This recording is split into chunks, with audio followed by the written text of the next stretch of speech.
I'm super proud of Jordan Spieth. What he did yesterday, this week, was remarkable. Kind of not out of the ordinary, if you know Jordan.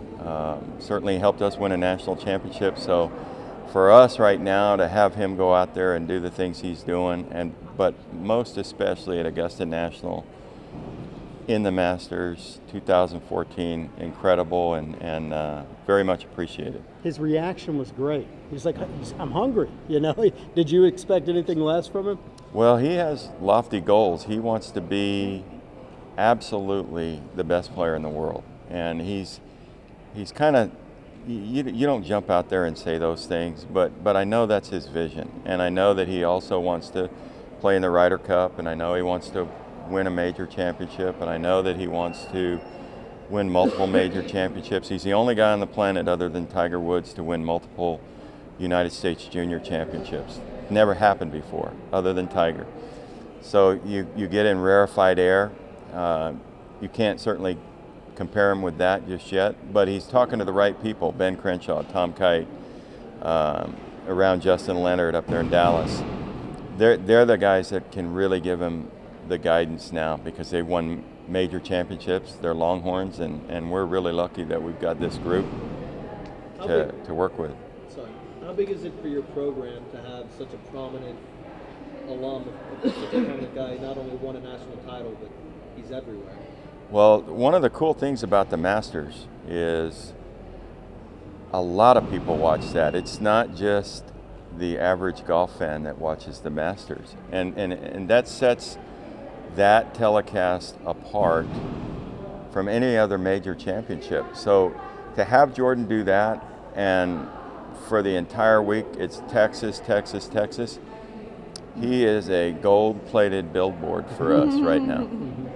What was it for you trying to follow along? Because I know you guys had your own tournament that you had to win. Well, we were really lucky. We organized it so that we would play a collegiate golf tournament on Saturday, Sunday prior to the Masters at Augusta College's tournament at Forest Heights Golf Course. So we got to see Jordan Saturday evening prior to the Masters. We got to see him Sunday evening prior to the Masters. And because of the rain delay on Monday, we were all going to go watch Jordan play with Tom Watson and Ben Crenshaw in the practice round. We got to hang out with him a little bit on Monday. And the guys played some ping pong, got competitive with him. They had fun. And for us, that was a perfect way to start the week, and I think it was for him too. You got to keep in mind, he's 20 years old. He's still a young guy. He loves being around college golf and the golfers and his friends. Most of the guys on this team that we have right now are his buddies, and so he knows what the rules are, NCAA-wise, but and we keep him current on that, but we can still have a lot of fun with Jordan Spieth, and it's invigorating for everybody, including him. Golf's looking for the Tiger Woods success, so they want the next big thing. A lot of people have tried and kind of fallen by the wayside. Why do you think Jordan might be able to sustain this kind of level? Well, he's a really level-headed guy. He comes from a middle-class family. Mom was a athlete, a basketball player at Division III school. Dad played baseball at Lehigh. They're just really, really great people that are very appreciative of what's happening for them. It wasn't an expectation. It wasn't something that they felt like was just going to come to them. So I think he's super appreciative, but he's extremely well-grounded and just an exciting guy that is welcoming the pressure. And the thing that I think that separates Jordan more than anything is he's uncomfortable when he's not in a pressure situation. When he's in a pressure situation, he's comfortable. That pulls him apart from almost everybody. Coach, are you at all surprised that this opportunity, I think all of us that know him think it's just a matter of time, but are you at all surprised that he got this close this quickly? Well, I'm not. I tell people, the way I answer that question is, 40 years ago, 1972, we won a national championship in golf. It took 40 years. Then there was a lot of great players between now and then. And two guys that played on that 71-72 team were Ben Crenshaw and Tom Kite, and they're both Hall of Fame guys. I felt like going forward, when we won it in 2012, that we had special people on our team, and that history might actually repeat itself. So you have a guy like Ben Crenshaw that immediately goes out after his collegiate career and wins the Texas Open and begins his professional career on a Hall of Fame track. I think that may be where Jordan Spieth is. So what he's doing right now, he's young, 20 years old, final group at the Masters. That's incredible, but not unexpected.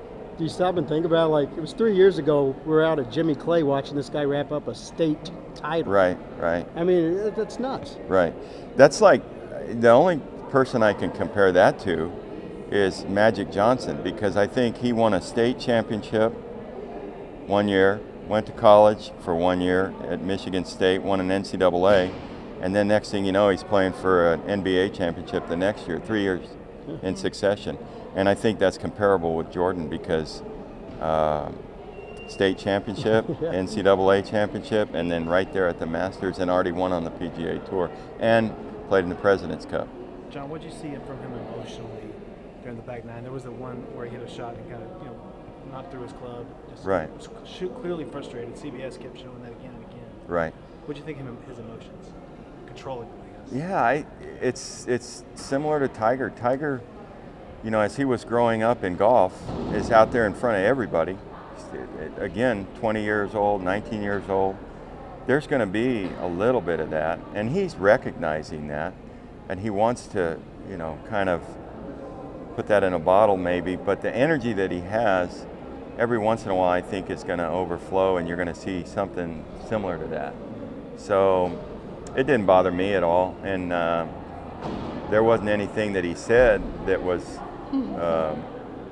embarrassing or anything. His actions are similar to probably what anybody would be feeling if they were out there playing a match, something of consequence, and hit a poor shot. So he's going to get better at that as he goes along, but I hope he never loses the energy and the desire that he has right now, because it's a lot of fun. It's youthful, but at the same time it's God-given. He's got unbelievable ability and energy, and every once in a while it might pop out over the edge. And I think, you got to think back again. They call him Gentle Ben, but he really wasn't. He was seriously competitive in his early years, and very much like a Jordan Spieth. Same thing for Tiger Woods. You're going to see that from time to time. Well, to think it took him till the 10th hole in the final round to really show that. I mean, he had kept his composure the entire stretch of the tournament until that moment. I mean, I think people probably would have started throwing their clubs, a few holes back. Well, he knows the tournament starts on the back nine, the final day at Augusta. And what's funny about it is I know he's looking forward to that right now, starting right now for next year, taking what he learned this year and maybe implementing it and getting a better result. Coach, we've seen him hole out from the hazard at the Morris Williams. We've seen him hole out from the bunker at the John Deere. He holed out yesterday again from the trap. Did you think he had it won there? Well, it certainly looked like he was going to separate himself, but again, even though that happened early, the tournament, it just rings through your ears that the tournament starts on the back nine, the final day at Augusta. So who's ever in the hunt has a chance. And I think he would tell you he had his chances. It just didn't happen for him this time. He didn't birdie 13, he didn't birdie 15. And if he had, I think he would have put more pressure on Bubba, and the result could have been different. But it was exciting there right off the bat. The second shot that he hit on number one was incredible, around the trees, and managed to get it within 20 feet of the hole location. Incredible. And then to follow up like that on number four, and then but to know that the battle had been joined there because Bubba topped him with his own birdie there. So he wasn't playing against just anybody. He was playing against a guy that had already won the Masters. So it was great theater and exciting for him, I know. And like he said, he was stinging. We've used that terminology here. When we played with him a couple years ago, we lost the Big 12 by a shot or two on the 18th hole, and we were stinging, and it helped us win the national championship 3 weeks later. So over the years, a lot of these guys on the team, like I said, are his friends, and I believe that he's going to pull them with him. There's a synergy attached to that, and I think that they're all wanting to be there, and they know that if he can do it, why not them? But the biggest problem is that he didn't wear burnt orange yesterday, right? That was Well, On a match I jacket. think he had Under Armour obviously has him under contract. I think he had about 6 million reasons to wear what he was wearing yesterday. And did you answer it? Have you been able to reach out to him, text him, call him, that kind of thing? I have, and the guys have been in contact with him, and he said the same thing. He was stinging, but we all told him we were really proud of him. And I don't even like to use the terminology that I know the result wasn't what you wanted. I don't like talking like that because I think he played great. He didn't win this time, but he played great golf. He represented Texas and the University of Texas out there to the highest level. I mean, I couldn't be more appreciative, and I tell him that sort of thing. What do you see in his professional future in the next year or so? Excitement. I see a lot of exciting things for Jordan Spieth. The Ryder Cup's coming up. He loves representing the United States, Texas. So I know that's on his plate right now, and a real reality after this week. Tom Watson got a full look at him, I think, in a practice round, so exciting. And then multiple opportunities at major championships, so he might close the deal here pretty soon.